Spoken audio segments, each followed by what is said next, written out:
प्रिय आत्मन, प्रेम से कहना धन्यंकार जी। चैतन्य हम सभी हैं, लेकिन आत्मा का हमें कोई पता नहीं चलता।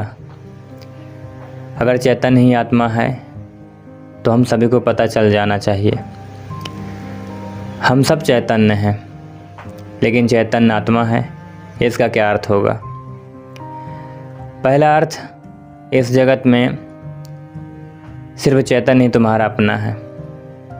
आत्मा का अर्थ होता है अपना, शेष सब पराया है। शेष कितना ही अपना लगे, पराया है। मित्र हो, प्रियजन हो, परिवार के लोग हों, धन हो, यश हो, पद प्रतिष्ठा हो, बड़ा साम्राज्य हो, वह सब जिसे तुम अपना कहते हो वह सब धोखा है, क्योंकि वह सभी मृत्यु तुमसे छीन लेगी। मृत्यु कसौटी है, कौन अपना है कौन पराया है। मृत्यु जिससे तुम्हें अलग कर दे वह पराया था, और मृत्यु तुम्हें जिससे अलग न कर पाए वह अपना था। आत्मा का अर्थ है जो अपना है, लेकिन जैसे ही हम सोचते हैं अपना, वैसे ही दूसरा प्रवेश कर जाता है। अपने का मतलब ही होता है कोई दूसरा जो अपना है। तुम्हें यह ख्याल ही नहीं आता है कि तुम्हारे सिवा तुम्हारा अपना कोई भी नहीं है, हो भी नहीं सकता है। और जितनी देर तुम भटके रहोगे इस धारा में कि कोई दूसरा अपना है,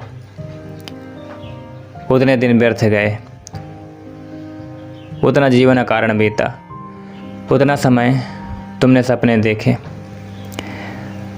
उतने समय में तुम जाग सकते थे। मोक्ष तुम्हारा था, तुमने कचरा इकट्ठा कर लिया। सिर्फ तुम ही तुम्हारे हो, यह पहला सूत्र है। यह पहला सूत्र, मेरे अतिरिक्त मेरा कोई भी नहीं है। यह बड़ा क्रांतिकारी सूत्र है, बड़ा समाज विरोधी, क्योंकि समाज जीता है इसी आधार पर कि दूसरे अपने हैं, जाति के लोग अपने हैं, देश के लोग अपने हैं। मेरा देश, मेरी जाति, मेरा धर्म, मेरा परिवार, मेरे का सारा खेल है। समाज जीता है मेरे की धारणा पर, इसलिए धर्म समाज विरोधी तत्व है। धर्म समाज से छुटकारा है, दूसरे से छुटकारा है। और धर्म कहता है कि तुम्हारे अतिरिक्त तुम्हारा और कोई नहीं है। ऊपर से देखने पर बड़ा स्वार्थी वचन मालूम पड़ेगा, क्योंकि यह बात हुई कि बस हम ही अपने हैं। यह स्वार्थ की बात नहीं है। अगर यह तुम्हें ख्याल में आ जाए तो ही तुम्हारे जीवन में परार्थ और परमार्थ पैदा होगा, क्योंकि जो अभी आत्मा के भाव से ही नहीं भरा है, उसके जीवन में कोई परार्थ और कोई परमार्थ नहीं हो सकता। तुम कहते हो दूसरे को मेरा, लेकिन मेरा कहकर तुम करते क्या हो? मेरा कहकर तुम उन्हें चूसते हो। मेरा तुम्हारा शोषण का हिस्सा है, फैलाव है। जिसको भी तुम मेरा कहते हो, तुम उसे गुलाम बनाते हो, तुम उसे अपने परिग्रह में परिवर्तित कर लेते हो। मेरी पत्नी, मेरा पति, मेरा बेटा, मेरा पिता, तुम करते क्या हो? इस मेरे के पीछे, इस मेरे पर्दे के पीछे तुम्हारे संबंध का मूल आधार क्या है?